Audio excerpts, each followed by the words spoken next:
एक दिन बादशाह अकबर के दरबार की कार्यवाही चल रही थी कि अचानक बादशाह को न जाने क्या सूझी और वो बीरबल के मजे लेने की सोचने लगे। उन्होंने बीरबल से मस्खरी में एक टेढ़ा सवाल पूछा कि बीरबल बताओ जरा कि हथेली पर बाल क्यों नहीं उगते। सवाल सुनते ही बीरबल की समझ में आ गया कि बादशाह मजाक करना चाहते हैं और उनके मजे लेना चाहते हैं। बीरबल फौरन जवाब न देकर सोच में डूबे हुए थे कि बादशाह उनको टोका। आज क्या बात है बीरबल, वैसे तो तुम हर सवाल का जवाब तपाक से दे देते हो, आज क्या हो गया। बीरबल ने शांत मन से कहा, कुछ नहीं हुआ जहाँपना, मैं तो ये सोच रहा था कि किसकी हथेली पर बाल कैसे उग सकता है।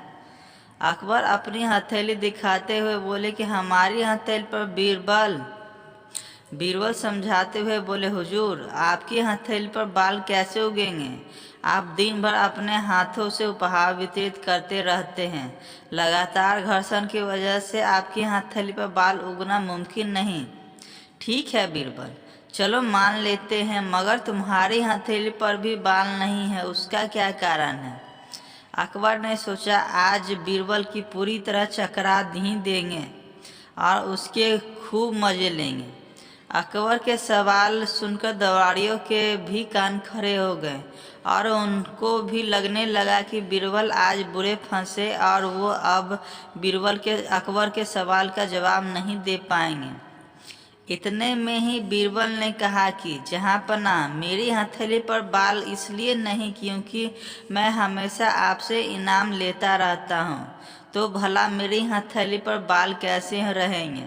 बादशाह यहीं नहीं रुके, तपाक से तीसरा सवाल कर बैठे, हमारी और तुम्हारी बात को जाने दो, हम इनाम देते और तुम लेते रहते, इसलिए हमारी हथेली पर बाल नहीं, लेकिन इन दरबारियों का क्या, ये तो हमसे हमेशा इनाम नहीं लेते, ऐसे में इनकी हथेली पर बाल क्यों नहीं है। सभी दरबारी को लगा कि इस सवाल पर अब बीरबल फंस गए हैं, आज उनकी हार निश्चित है।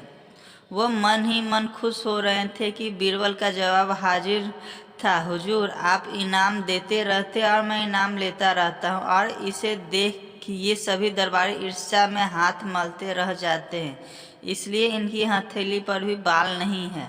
बीरबल वैसे भी अपनी तेज बुद्धि और हाजिर जवाबी के लिए प्रसिद्ध थे। हर बार की तरह इस बार भी बीरबल ने यह साबित कर दिखाया और बीरबल के जवाब से अकबर खुशी से ठहाका लगा उठे, वही बाकी दरबारी फिर हाथ मलते रह गए।